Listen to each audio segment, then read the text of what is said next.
सर्दी का मौसम था और बर्फ रुकने का नाम ही नहीं ले रही थी। बाहर हवा ऐसी चीख रही थी जैसे अंधेरे में कोई भूत या रूह रो रहा हो। मैं सुबह के हाल के ठंडे पत्थर के फ्लोर पर घुटनों के बल बैठा था। मेरे सामने 9 काले कॉफिन्स रखे थे। मेरे पिता और मेरे 8 भाई सब के सब यिनमेन पास पर लड़ते हुए शहीद हो गए थे। मेरा दिमाग बिल्कुल हिल चुका था। मेरे अंदर 2 जिंदगियों की यादें एक दूसरे से टकरा रही थी। पिछली जिंदगी में मैं किंग ऑफ हेल के नाम से जाना जाता था, एक टॉप स्पेशल फोर्सेस इंस्ट्रक्टर, और अब मैं इस कमजोर बीमार जिस्म में फंस गया था। 9th सन, जिसको कभी किसी ने सीरियसली नहीं लिया था, वो अब पूरे खानदान का आखिरी आदमी ही बच गया था। मेरे भाइयों की बीवियां, मेरी भाभियां कॉफिन्स के सामने घुटनों पर बैठी थी, चुपचाप रो रही थी। सिर्फ एक आवाज आ रही थी, जलते हुए कागजों की। तभी एक तेज आवाज ने सबको तोड़ दिया। Imperial decree. एक मोटा सफेद चेहरे वाला आदमी अंदर आया, हाथ में पीला स्क्रोल लिए। उसके पीछे 12 गार्ड्स थे। मैंने एक नजर सबको स्कैन किया। फॉर्मेशन लूज, सांसें अनइवन। ये असली सोल्जर्स नहीं थे। इस आदमी ने एम्परर का पैगाम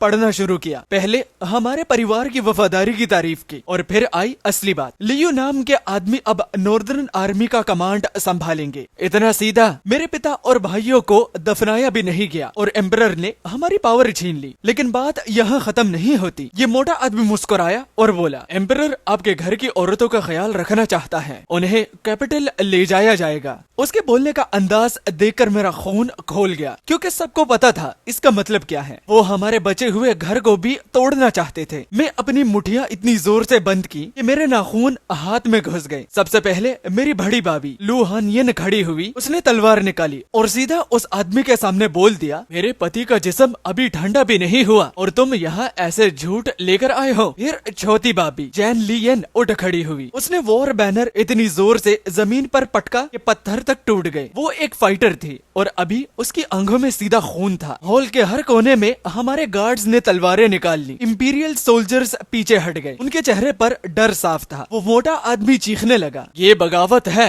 पूरा खानदान मिटाया जाएगा। रूहान येन ठंडी हंसी हंसी, कैसा खानदान, सब मर्द मर चुके हैं, सिर्फ सबसे छोटा बचा है, एक कदम और बढ़ाओ फिर देखना। तभी मेरी दादी की आवाज आई। बस उनकी आवाज बुढ़ी थी लेकिन इतनी मजबूत कि सब चुप हो गए। उन्होंने अपनी ड्रैगन हेड वाली लाठी जमीन पर मारी। पूरा हॉल शांत हो गया। न उन्होंने उस मोटे आदमी को देखा, न सोल्जर्स को, सीधा मुझे देखा, ऐसे जैसे वो मेरी असली रूह तक देख सकती हो। हाँ वान, उन्होंने कहा। मेरी सांस रुक गई। आज से तुम्हारी 8 भाभियां तुम्हारी जिम्मेदारी है। मेरा दिमाग ब्लैंक हो गया। फिर उनकी आवाज लोहे की तरह सख्त हो गई। मैं चाहती हूँ तुम इनसे शादी करो और शाह परिवार की वंश को आगे बढ़ाओ। उन्होंने अपनी लाठी सीधा मेरी तरफ पॉइंट की। तुम अकेले 9 घरों का बोझ उठाओ। उनके लफ्ज बॉम्ब की तरह फट गए। सब जम गए। हवा बर्फ हटा के जलता हुआ कागज भी जैसे रुक गया हो। मुझे अपनी 8 भाभियों से शादी करनी थी। 9 घरों का बोझ उठाना था। मैंने इस जिस्म के बारे में सोचा, ये आदमी तो थोड़ा सा तोड़ के भी 3 बार रुकता है सांस लेने के लिए, और अब 9 औरतों का ख्याल रखेगा और इससे 9 फैमिलीज लीड करनी है। ये बूढ़ी औरत मुझे मारना चाहती है। रूम में हर नजर मेरी तरफ थी, जिसमें शौक, घिन, गुस्सा तीनों शामिल थे। बूढ़ा आदमी तो मजे ले रहा था, जैसे कोई ड्रामा देख रहा हो। सबसे पहले तो बड़ी भाभी लू हान येन भटी। उनका चेहरा सफेद पड़ गया। उसने अपनी तलवार इतनी जोर से पकड़ी हुई थी कि उसके हाथ के नसें उभर आई थी। मेरे पति का जिस्म अभी ठंडा भी नहीं हुआ। उसकी आवाज गुस्से से कांप रही थी। ये सब उनकी बेइज्जती है। छोटी भाभी जैन लियन ने अपना वॉर बैनर जोर से जमीन पर फेंका। वो कमर पर हाथ रखकर सीधा मुझे घूरने लगी। ये उसने धीमी आवाज में कहा, ये तो कुछ बारी चीज भी नहीं उठा सकता। ये मेरे पति के जूतों के लायक भी नहीं है। सबसे बड़ी बात, ये मेरी टांगे कैसे उठा पाएगा। टाइम गजब बेइज्जती यार। ये बात तो सीधा दिल पर लगी। लेकिन सच कहूँ तो वो गलत भी नहीं थी। मेरे 8 भाई सब के सब बैटलफील्ड हीरोज थे और मैं सबसे अलग था। किताबों में घुसा रहने वाला, किताबी कीड़ा कह सकते हो, बहुत कमजोर, जिसको कभी किसी ने सीरियसली लिया ही नहीं। और तभी दूसरी भाभी शिन जिंगशु ने बीच में बचाव करने की कोशिश की। वो शांत, पढ़ी लिखी और समझदार थी। उसने कांप रही 8वीं भाभी को अपनी बाहों में ले लिया और धीरे से उसे तसल्ली देने लगी। लेकिन मैंने नोटिस किया, उसकी नजर एक पल के लिए मुझ पर टिक गई। बड़ी ही अजीब सी नजर थी, जैसे उसे लग रहा हो मैं वैसा नहीं हूँ जैसा मैं दिख रहा हूँ। 5वीं भाभी वेन रियू, वो तो बिल्कुल चुप थी, लेकिन उसकी ठंडी तेज आंखों के पीछे उसका दिमाग तेजी से चल रहा था। वो सबसे ज्यादा समझदार थी। मुझे एहसास हुआ वो शायद पहले से ही समझ चुकी है कि दादी असल में क्या कह रही है। ये कोई पागलपन नहीं था, ये एक गैम्बल था, एक आखिरी चाल, ताकि 8 अलग अलग घरों की ताकत शाह परिवार के आखिरी आदमी से बंधी रहे। सब कुछ एक ही दाव पर लगा दिया गया था। बाकी भाभियां या तो रो रही थी, या शौक में खड़ी थी, और या तो गुस्से से कांप रही थी। कोई भी ये नहीं चाहता था तभी वो मोटा आदमी फिर से बोलना शुरू कर देता है। उसने तो अपनी नाक ही ढक ली, जैसे हॉल की हवा उसके लायक ही ना हो, और एक अजीब सी थी कि हंसी हंसी उसने हमारी रिवाजों को बेइज्जती भरा बताया। बोला कि कैपिटल के लोग हमें जलील कर देंगे। फिर नकली दया दिखाते हुए उसकी गंदी नजर मेरी भाभीियों पर फिरने लगी। उसकी माउरिंग रॉब्स के ऊपर वो बोलता है, मेरे साथ कैपिटल चलो। उसने मुस्कुराते हुए कहा, बादशाह तुम्हारे लिए अच्छा फ्यूचर अरेंज करेगा। बस उस मोमेंट पर मेरे अंदर कुछ टूट सा गया। मैंने हाथ जमीन पर रखा और धीरे धीरे से खड़ा हुआ। ये जिस्म इतना कमजोर था कि मुश्किल से खड़ा हो पा रहा था, लेकिन मैं लड़खड़ाया नहीं। मैंने अपने घुटनों से धूल चटाई और अपना रोब सीधा किया। पूरा हॉल चुप हो गया। मैंने ना भाभीियों को देखा ना दादी को। मैं सीधा उस मोटे आदमी की तरफ चल पड़ा। एक एक कदम, हर कदम की आवाज पत्थर की दीवारों से टकरा कर गूंज रही थी। मैं उसके बिल्कुल सामने रुक गया। मैं उससे आधा सिर लंबा था, पतला जरूर लेकिन सीधा, जैसे जमीन में गाड़ा हुआ भाला। उसकी मुस्कान जम सी गई।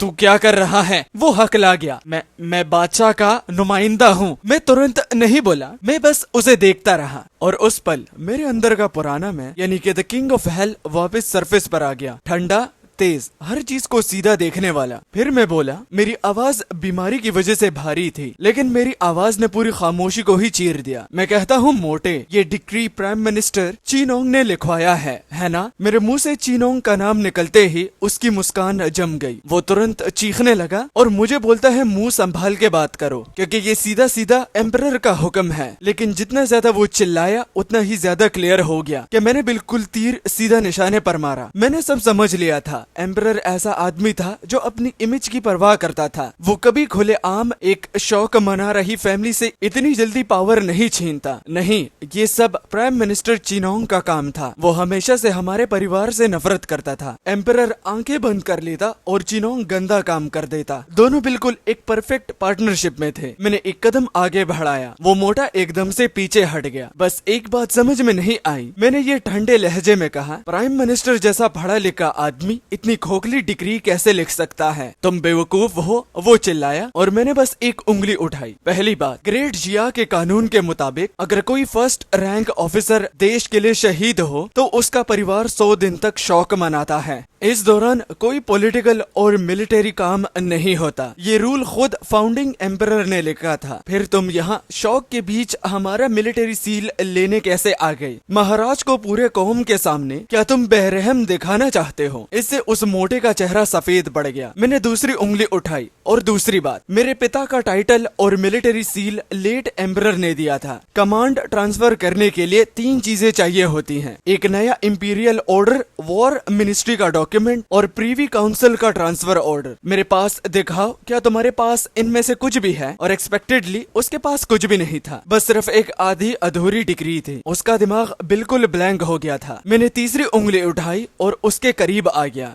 तीसरी बात, ये डिग्री कहती है कि मेरे भाभीियों को कैपिटल ले जाया जाएगा, वो भी एग्रीमेंट्स के लिए। लेकिन इसका मतलब क्या है? क्या एक शांत जिंदगी या फिर इनर पैलेस का एक पिंजरा जहाँ कोर्ट के लोग जो चाहे कर सकें? कल को जब एम्परर को किसी को ब्लेम करना होगा तो फिर सर किसका कटेगा, तुम्हारा या फिर प्राइम मिनिस्टर का? ये थे मेरे 3 सवाल। 3 तलवारें सीधा उसकी गर्दन पर। मैंने एक बार भी बगावत की बात नहीं की। हर लफ्ज कानून, रिवाज और एम्परर की वफादारी के अंदर था। वो मोटा पीछे लड़खड़ा गया। उसकी टांगे कांप रही थी। उसका सारा का सारा घमंड पानी की तरह बह गया। हॉल तो बिल्कुल चुपचाप हो गया। मुझे महसूस हो रहा था सब मुझे देख रहे हैं। मेरी भाभियां जो अभी तक मुझसे नफरत और घिन से भरी हुई थी, अब बस खड़ी थी, वो भी हैरानियत से। लू हान यिन और जेन लियन जैसे मुझे पहली बार देख रही हो। वेन यूरू की तेज आंखों में भी बदलाव सा आ गया था। वहाँ एक हल्की सी रिस्पेक्ट थी, लेकिन मैं अभी खत्म नहीं हुआ था। किसी को तोड़ना सिर्फ आधा काम होता है, उसे एक रास्ता देना भी जरूरी होता है, वरना कोने में गिरा हुआ जानवर काट लेता है। तो मैं झुक कर उस मोटे को सलाम किया। मेरी आवाज नरम हो गई पूरी इज्जत के साथ। हम कभी भी एम्परर के खिलाफ नहीं जाएंगे, लेकिन ये डिग्री शौक के कानून से टकरा रही है। हम बस 100 दिन तक शौक पूरा करना चाहते हैं। उसके बाद चाहे मिलिट्री सील हो या फिर मेरी भाभीियों को कैपिटल ले जाना हो, हम बिना किसी बहस के मान लेंगे एक क्लियर ऑफर, कानून के अंदर और एम्परर की इज्जत के साथ मना करना मतलब खुद को गलत साबित करना। मगर असली चाल मैंने तुरंत आने वाली तबाही को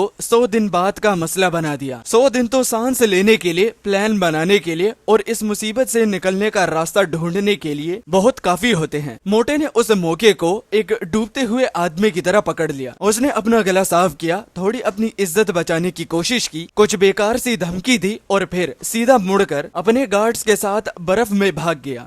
क्राइसिस खत्म हो चुका था। हॉल में धीरे धीरे सब लोग होश में आने लगे। सब मुझे ही देख रहे थे। वही पतला, वही बीमार जैसा जिस्म, लेकिन कुछ बदल चुका था। उनकी आंखों में मुझे दिख रहा था डर, उलझन और एक नई चीज जो कि थी रिस्पेक्ट। हॉल के आगे से दादी की पुरानी भारी आवाज आई, चिन्नर इधर आओ। दरवाजे बंद हो गए और आखिरी रोशनी भी गायब हो गई। अब हॉल अंधेरा था, सिर्फ छोटी छोटी आग की लाओ जल रही थी और उनकी रोशनी में कॉफिन्स के साए जमीन पर ऐसे फैल रहे थे जैसे कि काले पहाड़। दादी ने सबको बाहर भेज दिया। अब सिर्फ 3 चीजें बची थी, वो, मैं और मौत। वो तुरंत नहीं बोली, बस अपनी बड़ी कुर्सी पर बैठी रही और अपने साथ अपनी ड्रैगन हेड वाली लाठी पकड़े हुए वो मुझे सर से लेकर पांव तक देख रही थी, जैसे डिसाइड कर रही हो कि मैं बेकार हूँ या एक ऐसा हिस्सा जिसे यूज किया जा सकता है। मेरे पुराने इंस्टिंक्ट्स एक्टिवेट हो गए। मैंने बिना सोचे उसे रीड किया। उनकी नब्ज तेज, लगभग 110, गर्दन की नसें भूली हुई, पलकें हल्की झुकाए हुई, होंठ उनके कस के बंद। वो अपना फाइनल डिसीजन कर रही थी। तभी उनकी लाठी जमीन पर लगी। अपना सिर ऊपर करो। मैंने सीधा उनकी आंखों में देखा और बोली, जो तुमने बाहर किया उसके बारे में क्या सोचते हो? दादी ने सख्ती से पूछा। सच बोलो, अगर झूठ बोला तो मैं खुद तुम्हें खत्म कर दूंगी, इससे पहले कि तुम इस परिवार को डुबा दो। मैं जरा भी नहीं हिला, उल्टा मैंने उससे ही सवाल पूछा, दादी क्या आप भी इंसान के दिल पर यकीन करती हैं? वो हिल गई, उसकी आंखें थोड़ी सी फैल गई। आपका प्लान स्मार्ट है, मैं शांत लहजे में कहा, लेकिन जालिम भी है। फिर मैंने सब कुछ खोल कर रख दिया। मेरे पिता और मेरे भाई मर चुके हैं। 3 लाख सोल्जर्स बिना लीडर के हैं। दरबार के लिए हम एक खतरा हैं जिसे खत्म करना है। नोबल फैमिलीज के लिए हम बस एक लाचार शिकार हैं। मेरी 8 भाभियां सिर्फ औरतें नहीं हैं, हर एक पावरफुल फैमिली से आती हैं। जैसे फॉर एग्जाम्पल, बड़ी भाभी का परिवार वॉर मिनिस्ट्री कंट्रोल करता है। 5वीं भाभी का परिवार साउथ की दौलत संभालती है। 7वीं भाभी के पास नॉर्दर्न प्लान्स के कनेक्शंस हैं। मुझे बताइए उनकी वफादारी कितनी देर तक टिकी है? जब एम्परर उन्हें टाइटल्स, पैसा और नई शादियों का ऑफर देगा तो कितनी रुकेंगी? जब वो चली गई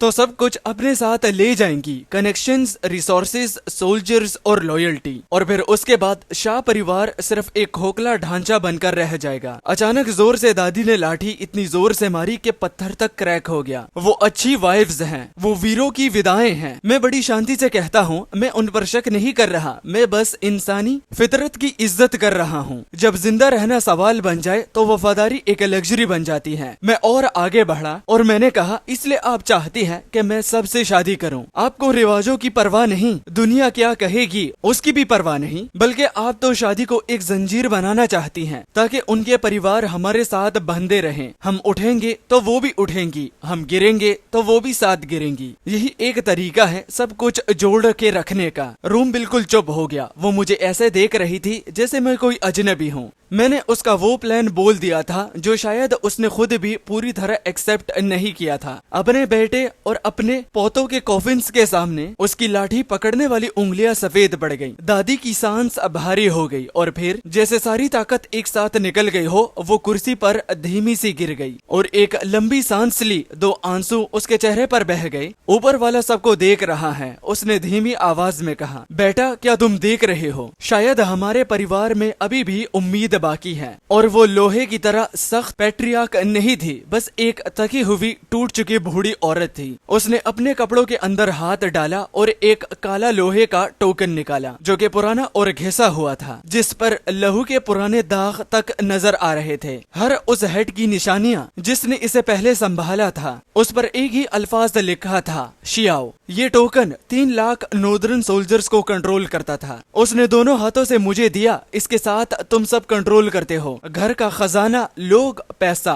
तुम्हारे पिता के सारे सोल्जर्स तुम्हारी बात मानेंगे। फिर उनकी नजर सीधा मेरे आंखों में घुस गई। तुम्हारी भाभियां सब गर्व वाली औरतें हैं, मैं उन्हें फर्ज से बांध सकती हूँ, लेकिन उनका ट्रस्ट जीतना वो तुम्हें करना होगा। मैंने हाथ बढ़ाया, जैसे ही मैं टोकन छूने वाला था, दादी ने उसे पीछे खींच लिया। चिन्नर, मैं तुम्हारे कंधों पर शाह परिवार की इज्जत, 3 लाख लोगों की जिंदगी और 8 औरतों का फ्यूचर रख रही हूँ। क्या तुम ये बोझ उठा सकते हो? उसकी आवाज दीवारों से टकरा कर गूंज गई, जैसे पिछले के 9 कॉफिन्स भी वही सवाल पूछ रहे हों। मैंने गहरी सांस ली और टोकन पकड़ा और कहा, मैं इन 3 लाख सोल्जर्स, इन 8 औरतों की टांगे उठाना, मेरा मतलब कि इनका बोझ उठाने के लिए तैयार हूँ और इस परिवार की जिम्मेदारियां और इज्जत भी उठाने के लिए तैयार हूँ। वो टोकन ठंडा था, इतना ठंडा जैसे हड्डी तक काट रहा हो। मुझे ऐसे लग रहा था जैसे दूर कहीं जंग चल रही हो और घोड़ों की चीख, तलवारों की टकराहट। मैंने उस टोकन को इतनी जोर से पकड़ा कि मेरे नकल्स सफेद हो गए। मैंने उनकी तरफ देखा, मेरी आंखों से कमजोरी गायब हो चुकी थी। दादी, देखना, आज से मैं अकेला शाह परिवार का बोझ उठाऊंगा। मैं अकेले 3 लाख फौज को कमांड करूंगा और मेरी 8 बीवियां भी, चाहे वो कितनी भी गर्व वाली हो, मैं उनकी लॉयल्टी जीत के रहूंगा, हर एक की। मैं धीरे से 9 काले कॉफिन्स की तरफ मुड़ा। अगर 100 दिन के अंदर मैं इस परिवार को वापस खड़ा नहीं कर पाया और जिन लोगों ने मेरे पिता और भाइयों को मारा उससे मैंने बदला नहीं लिया, तो मैं खुद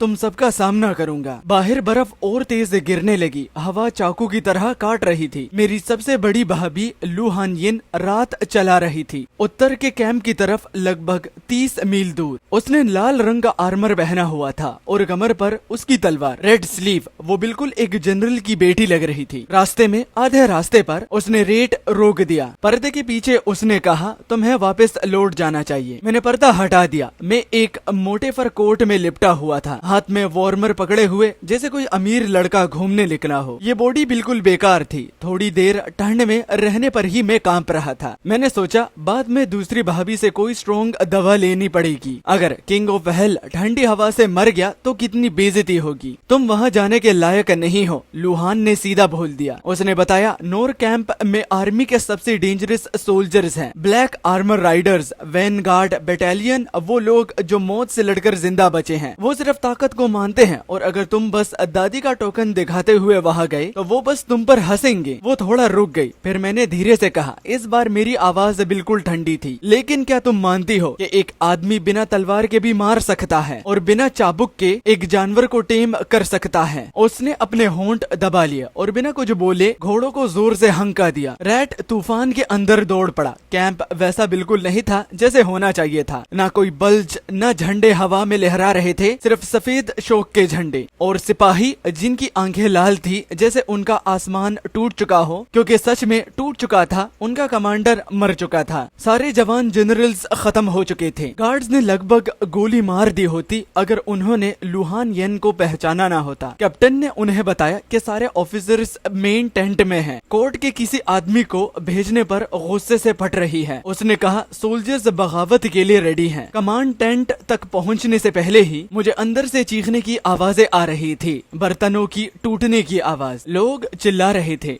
कैपिटल चलो, एम्परर को इसका हिसाब चुकाना पड़ेगा। मेरे बूट्स बर्फ पर क्रंच कर रहे थे, ना आर्मर, सिर्फ एक पतला सा मॉर्निंग रोब। इन सब जंग झेले हुए सोल्जर्स के बीच में एक बकरी जैसा लग रहा था जो गलती से भेड़ियों के बीच आ गया हो। फुसफुसियां तुरंत शुरू हो गई। ये वही कमजोर स्कॉलर है जो सिर्फ पढ़ाई और पेंटिंग करता है। ये यहाँ क्या कर रहा है? मैंने सब इग्नोर किया और लुहान येन के पीछे टेंट के अंदर चला गया। अंदर शराब और खून की बदबू थी। डजन से भी ज्यादा बड़े बड़े जख्मी जनरल जनरल्स टेबल के अराउंड बैठे थे। टूटे हुए बर्तनों के बीच वो सब खड़े हुए और लू हान येन को रिस्पेक्ट के साथ सैल्यूट किया। फिर उनकी नजर मुझ पर पड़ी और सारा रिस्पेक्ट गायब हो गया। एक आदमी पहाड़ जैसा बड़ा वापस कुर्सी पर गिर गया और हंसा। उसका नाम थाई ली था, असॉल्ट बटालियन का कमांडर, मेरे पिता के लिए कुत्ते जैसा वफादार और उतना ही सीधा। वो कहता है तुम अपने स्टडीज में क्यों नहीं हो? उसने शराब उठाते हुए कहा। 9th यंग मास्टर यहाँ क्या कर रहा है? लू हान येन ने उसे चुप रहने को कहा, मगर उसने जोर से बाउल पकड़ा। शराब हर जगह बिखर गई। बूढ़ा प्रिंस और सारे यंग जनरल्स मर चुके हैं। वो गरजा, ये लड़का क्या करेगा? क्या शायरिया लिखेगा? क्या ये लड़ सकता है? क्या ये हमें लीड करेगा? निकल जाओ यहाँ से। बाकी सब भी बोलने लगे, ये तुम्हारी जगह नहीं है। उन सब बैटल हार्डन्ड ऑफिसर्स का किलिंग इंटेंट एक दीवार की तरह मुझ पर गिर रहा था। कोई भी नॉर्मल आदमी टूट जाता, लेकिन लू हान येन ने तलवार पकड़ी, लेकिन मैं उसके कंधे पर हाथ रख दिया। इसे मैं हैंडल करता हूँ। मैं सीधा थाई ली की तरफ बढ़ा। मेरा बॉडी कमजोर था, फुल स्पीड पे चल रहा था। थाई ली बेवकूफ नहीं, लेकिन सीधा,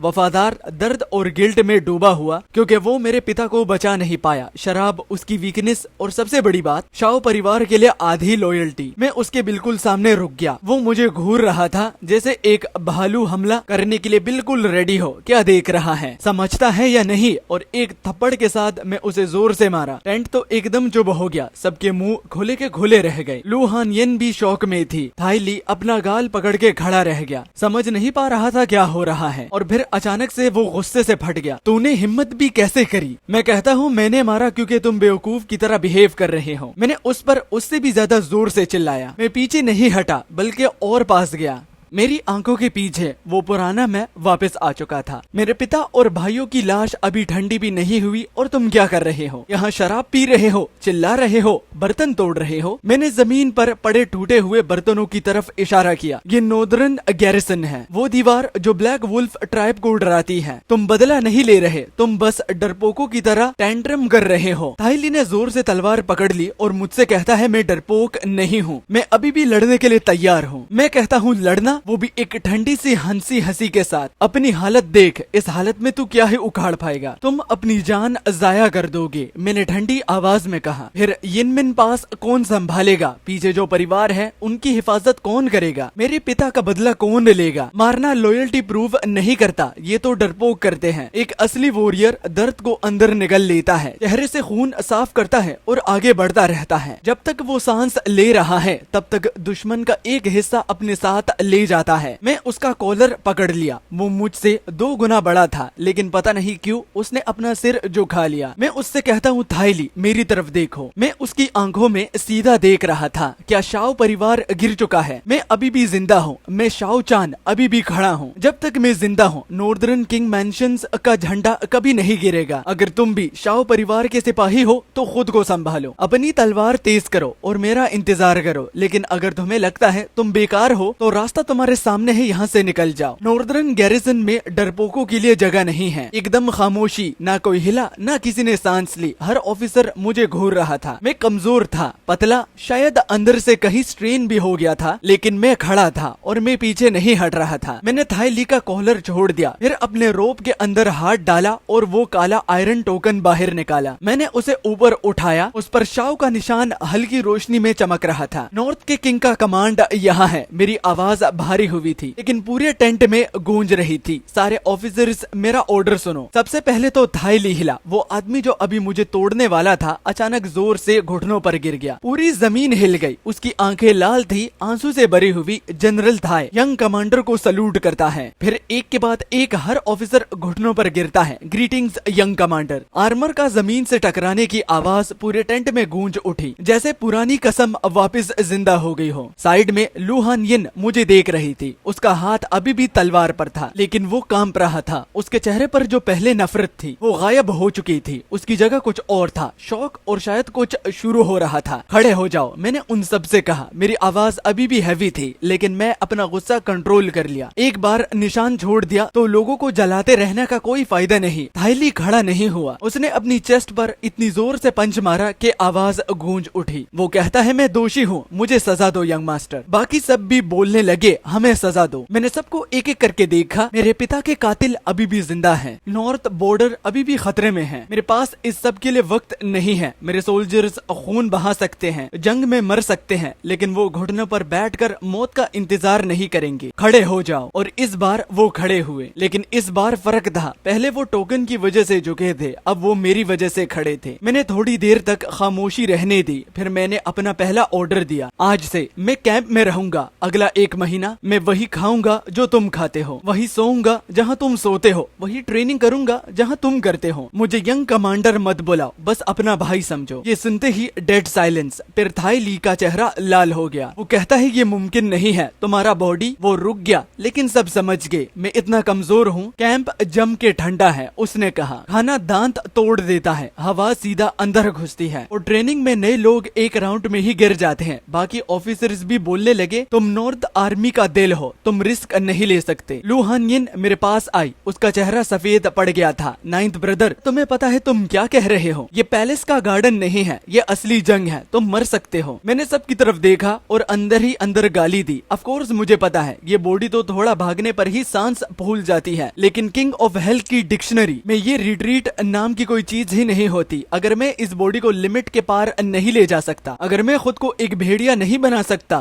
तो ये भेड़िए मुझे फॉलो क्यों करेंगे? मैंने धीरे से लू हान यिन को साइड किया। तुम्हें लगता है मैं बेवकूफ हूँ? मैंने थाई ली की तरफ देखा, क्योंकि तुमने खुद ही कहा था कि मैं तुम्हें लीड नहीं कर सकता, और तुम बिल्कुल सही थे। एक ऐसा जनरल जो कि अपने सोल्जर्स के साथ खून और तकलीफ शेयर नहीं करता, उसे उन सोल्जर्स को जंग में भेजने का कोई भी हक नहीं। मैं सबकी तरफ मुड़ता हूँ, वो भी अपनी आवाज बुलंद करके, और बोला, मुझे अपने सोल्जर्स को समझना होगा, उनकी लिमिट्स, उनकी स्ट्रेंथ, और उन्हें मुझे समझना होगा। उन्हें देखना होगा कि जो आदमी उन्हें ब्लैक वुल्फ ट्राइब के खिलाफ लीड करेगा, या वो पीछे खड़ा होकर ऑर्डर्स देता है, या उनके साथ खुद जहन्नुम से गुजरता है। मेरे लफ्ज आग की तरह उनके दिलों में उतर गए। उनकी आंखों में फिर से जुनून जल उठा। फिर मैंने पूछा, नए रिक्रूट्स को कौन ट्रेन करता है? एक तेज नजर वाला ऑफिसर आगे बढ़ा, जिसका नाम था जियांग यू। मैं उससे कहता हूँ, अच्छा, कल से मैं तुम्हारा सबसे आम रिक्रूट हूँ। मैं चाहता हूँ तुम मुझे सबसे टफ ट्रेनिंग दो, मगर वार्निंग भी देता हूँ, अगर तुमने मेरे साथ जरा सी भी नरमी दिखाई तो तुम्हें सजा मिलेगी। पूरा टेंट एक बार फिर खामोश हो गया। जिया का चेहरा सफेद पड़ गया। यंग कमांडर, उस ट्रेनिंग में लोग मर भी सकते हैं। मैं सीधा उनकी आंखों में देख कर कहता हूँ, क्या मेरे ऑर्डर्स वैलिड नहीं है? हिचकिचाते हुए कहने लगे, नहीं नहीं, ऐसा नहीं है। तभी थाई ली आगे बढ़ता है। कुछ देर तक वो बस मुझे घूरता रहता है, फिर जैसे उसके अंदर कुछ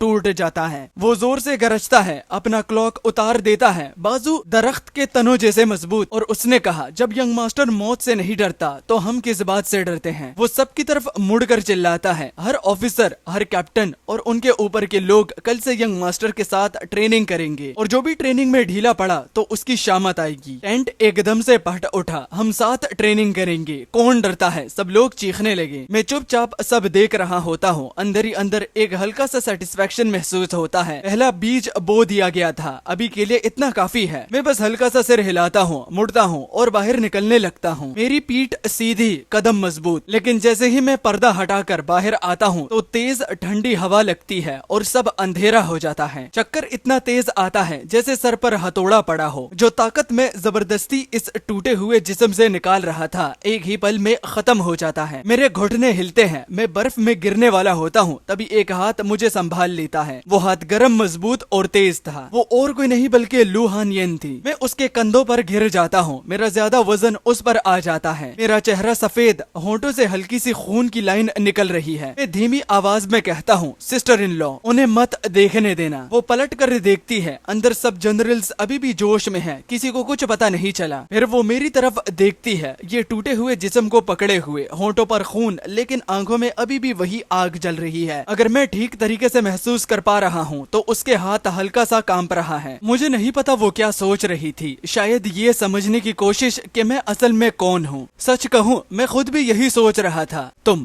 पागल हो क्या? लूहान यिन दांतों के बीच से धीमी आवाज में बोलती है ताकि अंदर के जनरल्स ना सुन लें। उसका एक हाथ मेरी कमर के ग्रिंड और दूसरा हाथ मेरे बाजू के नीचे। वो प्रैक्टिकली मुझे उठाकर ले जा रही थी। मैं उसकी उम्मीद से ज्यादा हल्का था और मेरा जिस्म बुखार से जल रहा था। वो मुझे घसीट कर कमांड टेंट के अंदर ले जाती है और सीधा बेड पर गिरा देती है। तुमने अपनी जान रिस्क में डाल दी सिर्फ एक बहस जीतने के लिए। क्या ये सब वर्थ था? मैं जवाब नहीं दे पाता। मेरी सांसें ऐसी लग रही थी जैसे पहाड़ों में अंगार भरे हों। हर सांस खून का टेस्ट ला रही थी। मेरे दिमाग के अंदर वार्निंग्स बेल बज रही थी जैसे ये जिस्म अब बंद होने वाला था। पुरानी जिंदगी में मैं 200 किलोमीटर मार्च कर सकता था, वो भी फुल गियर के साथ, और 3 दिन बिना सोए रह सकता था और फिर भी मजाक करता था। लेकिन अब कुछ तीखे अल्फाज ही मुझे मारने के लिए काफी थे। मैं ठंडी कंबल पर सिकुड़ जाता हूँ। इतनी जोर से खांसी आती है जैसे अंदर से सब कुछ फट रहा हो। लूहान यिन का गुस्सा धीरे धीरे खत्म होता है और उसकी जगह कुछ और ले लाती है। वो था कंसर्न, जिसे वो दिखाना नहीं चाहती थी। वो पानी लाने के लिए मुड़ती है लेकिन मैं उसका हाथ पकड़ लेता हूँ। वो भी ये कहकर कि आर्मी डॉक्टर को मत बुलाओ। मैं सांसों के बीच में बोलता हूँ, अगर सोल्जर्स को पता चल गया कि उनका नया कमांडर्स ऑर्डर देने के तुरंत बाद ही गिर गया तो सब खत्म हो जाएगा। वो कहती है, अभी भी तुम्हें अपनी इज्जत की पड़ी है। वो तीखी आवाज में बोलती है, ये प्राइड नहीं मॉरल है। मैं उसका हाथ और जोर से पकड़ता हूँ। मुझे रेजिडेंस ले जाओ और मेरी सेकंड सिस्टर इन लॉ को बुलाओ। वो तुरंत समझ जाती है। शिन जिनशु एक मशहूर हीलर फैमिली से आती है। वो किसी भी आर्मी डॉक्टर से बेहतर है। फाइन। लूहान यिन झटके से कहती है, अगर तुम मर गए तो मैं खुद तुम्हें तुम्हारे 8 भाइयों के साथ लाइन में खड़ा करूंगी। वो तुरंत निकल जाती है। कुछ ही देर बाद टेंट का पर्दा दोबारा खुलता है। ठंडी हवा के साथ हल्की सी दवा की खुशबू अंदर आती है। शिन जिंगशु अंदर आती है। हल्का नीला लिबास, सफेद लोमड़ी का क्लॉथ और हाथ में पुराना रोजवुड का मेडिसिन बॉक्स। उसकी चाल तेज है लेकिन बिल्कुल शांत, जैसे चांदनी रात में बहने वाला पानी। वो बिना कुछ कहे बेड के पास बैठती है, मेरे चेहरे को देखती है, फिर दोनों उंगलियां मेरी नब्ज पर रखती है। मैं मुश्किल से आंखें खोलता हूँ और उसे घूरता हूँ। मेरी यादों में ये सेकंड सिस्टर इन लॉ हमेशा नरम और चुप रहती थी। एक ऐसी औरत जो हमेशा बैकग्राउंड में रहती है। लेकिन अब उसकी नजर में कुछ और ही था, तेज, ठंडी, बिल्कुल एक छिपी हुई तलवार की तरह। ये औरत बिल्कुल सिंपल नहीं है। वो सिल्क में लिपटी हुई चांदनी की नीडल्स निकालती है। 3 चमकदार सुइयां सीधा मेरे सिर के ऊपर और मेरे साइड्स में लगा दी जाती हैं। वो भी इतनी तेज, इतनी परफेक्ट। अचानक ठंडक सी फैल जाती है। मेरे दिमाग का फटने वाला दर्द धीरे धीरे कम होने लगता है।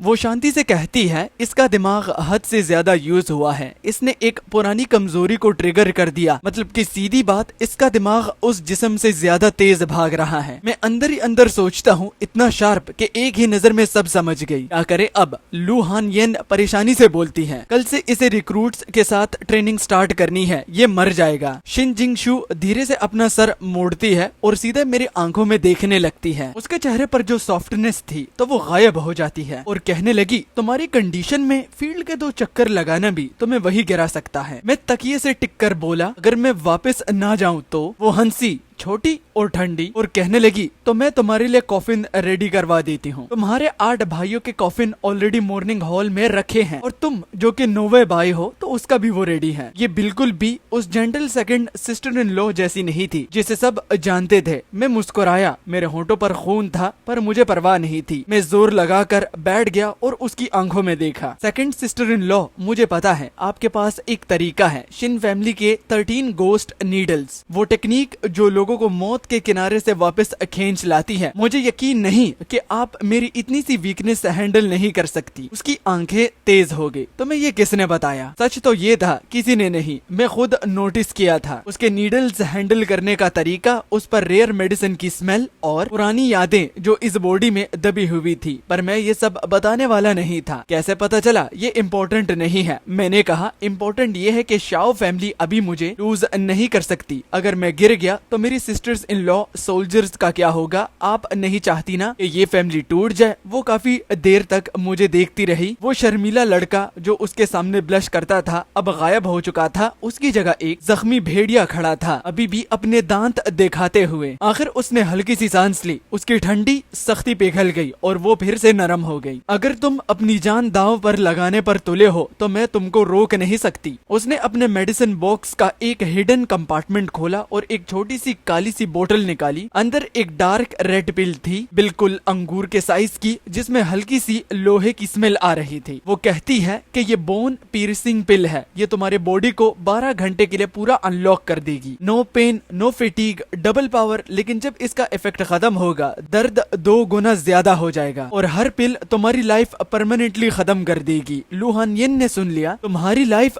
कम हो जाएगी। वो मुझे रोकने के लिए आगे बढ़ी पर मैंने वो पिल झटके से छीन ली और बिना पानी के निगल लिया। एंड ब्रदर नहीं, मैंने आंख बंद कर ली। मेरे पेट से आग की एक लहर उठी और पूरे जिस्म में दौड़ गई, जैसे बंध टूट गया हो। कुछ ही सेकंड्स में सारी हैवीनेस गायब हो गई। मेरे हाथ पैर फिर से जिंदा महसूस होने लगे, वो भी मजबूत। और जब मैंने आंखें खोली तो सब कुछ बिल्कुल क्लियर था। Thank you second sister in law. वो मुझे अजीब सी नजर से देख रही थी। क्या सच में एक दिन की ताकत के लिए अपनी जिंदगी देना ठीक है या नहीं? मैंने जवाब नहीं दिया। मैंने ब्लैंकेट हटाया, बेड से उठा, शूज पहने। हर मूवमेंट फास्ट और स्टेडी था। 1 मिनट पहले जो आदमी खून खांस रहा था उसका कोई निशान नहीं था। मैं टेंट के एंट्रेंस तक गया और हैवी पर्दा हटा दिया। ठंडी हवा और बर्फ का झोंका अंदर घुस आया। बाहर अंधेरा था, सिर्फ दूर दूर कैंप फायर्स जल रही थी। Second sister in law, eldest sister in law. मेरी आवाज धीमी थी। अगर मैं ये नहीं करता तो शाओ फैमिली इस बर्फ के नीचे दबा दी जाएगी, भूल दी जाएगी। मैंने एक दिन के लिए तेज जलना पसंद करूंगा, इवन अगर सब कुछ खत्म हो जाए, मगर घुटने टेक कर जीना और दुश्मनों को सेलिब्रेट करने देना, ये देखकर मैं तो नहीं रुकने वाला। एक छोटी सी गर्व भरी स्माइल आ गई। क्या फर्क पड़ता है अगर मैं अपनी जिंदगी दे दूं? कम से कम मैं शियाओ चुन खड़े होकर लड़ना चूज करता हूँ, झुक कर जिंदा रहना नहीं। मैं एक सेकंड के लिए भी नहीं सोया। बोन पीर्सिंग पिल ऐसे लग रही थी जैसे मैंने जिंदा अंगार निगल लिए हों। रात भर मेरा खून मेरी रगों में गरजता रहा। हर सेकंड मैं अपने ट्रेनिंग प्लान को दिमाग में दोहराता रहा, हर मूव, हर ब्रीदिंग पैटर्न, जब तक सब कुछ मेरे अंदर जल कर बस ना गया। और सुबह होने से पहले ही थाईली की आवाज कैंप में गूंज उठी, उठो मॉर्निंग असेंबली, जो लेट आया उसे खाना नहीं मिलेगा। मैंने स्टैंडर्ड्स लेदर आर्मर पहना, ना कोई फर कोट, ना स्टोव, सिर्फ ठंडा सख्त लेदर जो मेरे स्किन को घिस रहा था। मेरे कमर पर एक सिंपल तलवार लटक रही थी, उसका आयरन शीट मेरे पैर से लग रहा था, जैसे कि वो मुझे याद दिला रहा था आज सब कुछ दाव पर है। मैं अंधेरे में बाहर निकला। ट्रेनिंग ग्राउंड पर कुछ सोल्जर्स पहले से ही झुंड बनाकर खड़े थे, हाथ स्लीव्स में घुसे हुए और धीरे धीरे गालियां देते हुए। 9th यंग मास्टर आ रहे हैं, बस शो के लिए। 3 कोट पहनेगा, 2 बातें करेगा और फिर अपने गर्म टेंट में भाग जाएगा। फिर उन्होंने मुझे देखा, पतला सा आर्मर, कोई कोट नहीं, सीधा चल रहा था, पीठ बिल्कुल सीधी। सब चुपचाप हो गए। आईली ने मेरी तरफ घूर कर देखा। यंग मास्टर, आप सच में ये पहन रहे हो? हवा सीधा अंदर घुस जाएगी। मैंने ठंडे लहजे में कहा, बकवास बंद करो। मैं कमांड प्लेटफॉर्म पर नहीं गया, सीधा नए रिक्रूट्स की फ्रंट लाइन में जाकर बिल्कुल एज पर खड़ा हो गया। जियाओ बाहर आओ। जियाओ जल्दी से बाहर आ गया, उसका आर्मर खनक रहा था। अभी स्टार्ट करूं? मैं कमांडर नहीं, एक रिक्रूट हूँ। अगर मेरे साथ सॉफ्ट हुए तो मैं तुम्हें नंगा करके बाहर छोड़ दूंगा, ताकि भेड़िए तुम्हारी नन्ही तलवार को चाट चाट के तुम्हें मार डाले। जिसके बाद वो पलट कर जोर से चिल्लाया, सब वार्म अप करो। ट्रेनिंग ग्राउंड के 20 लैप्स जो कंप्लीट नहीं करेगा, ना ब्रेकफास्ट ना लंच। ग्राउंड लगभग 2 मील का था, मतलब टोटल 40 मील। नए रिक्रूट्स के लिए वो भी इतनी सर्दी में सीधा डेथ सेंटेंस। कंप्लेंट्स तुरंत शुरू हो गए, पर मैंने उन्हें फिनिश होने का वेट नहीं किया। मैं सीधा आगे शूट की तरह निकला और दौड़ना शुरू कर दिया। स्टेडी पेस, कंट्रोल ब्रीदिंग, हर स्टेप हर सांस के साथ परफेक्टली मैच। मेरे बूट्स जमी हुई जमीन पर डल टम्प के साथ पड़ रहे थे और मैं सीधा स्नो स्टॉर्म के अंदर घुस गया। हाईली ने एक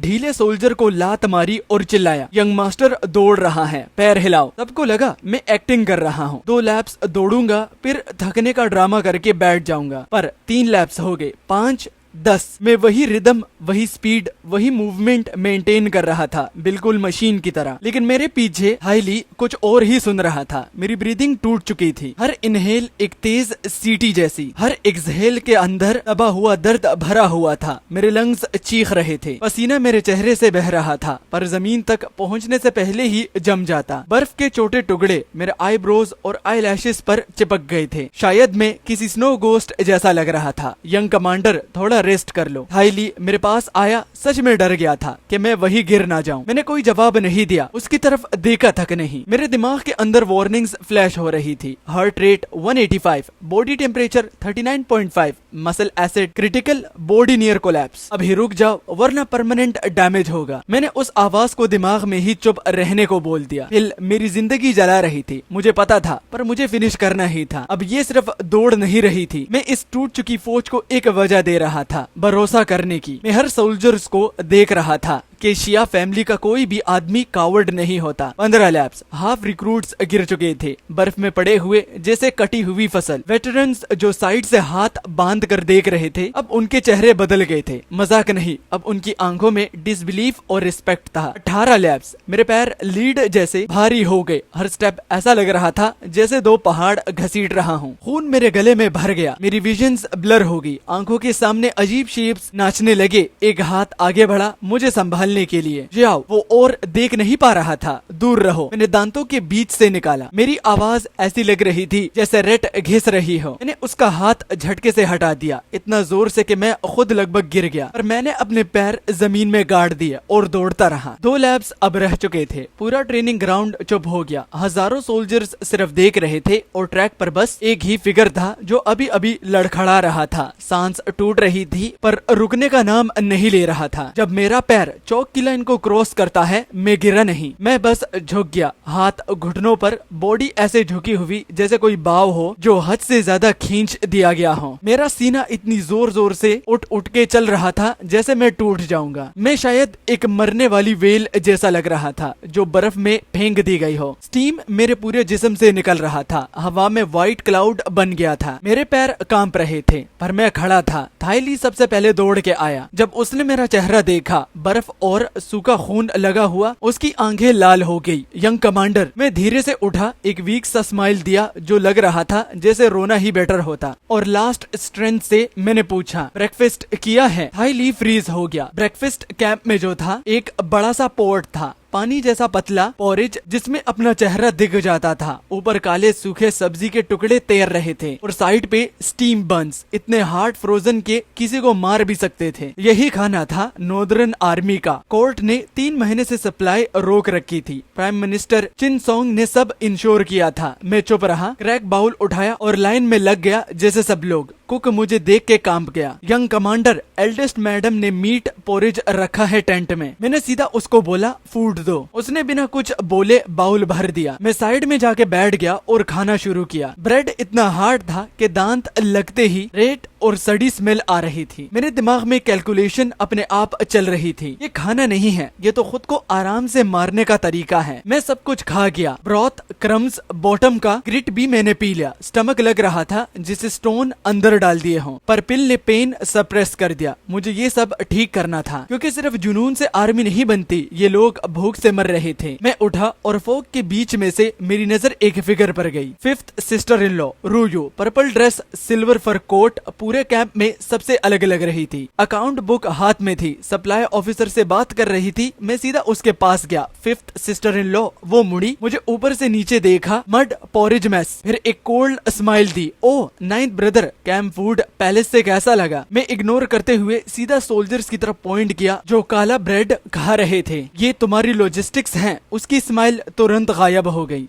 उसने ठंडे टोन में कहा, तुम मुझे ब्लेम कर रहे हो? देखो, इंग्रेडिएंट्स के बिना मैं कैसे खाना बना पाऊंगी? कोर्ट ने तो सप्लाई बंद कर दी है। मैं ऑलरेडी हाउस होल्ड ट्रेजरी से हॉट मील्स फंड कर रही हूँ। पता है 30,000 माउथ्स को फीड करना कितना महंगा पड़ता है? अगर इतने ही स्मार्ट हो तो हवा से पैसा निकाल के दिखाओ। मैं बिल्कुल शांत रहा। मैं तुम्हें ब्लेम नहीं कर रहा, मैंने धीरे से कहा, मैं बिजनेस की बात कर रहा हूँ। बिजनेस? वो ऑलमोस्ट हंस पड़ी।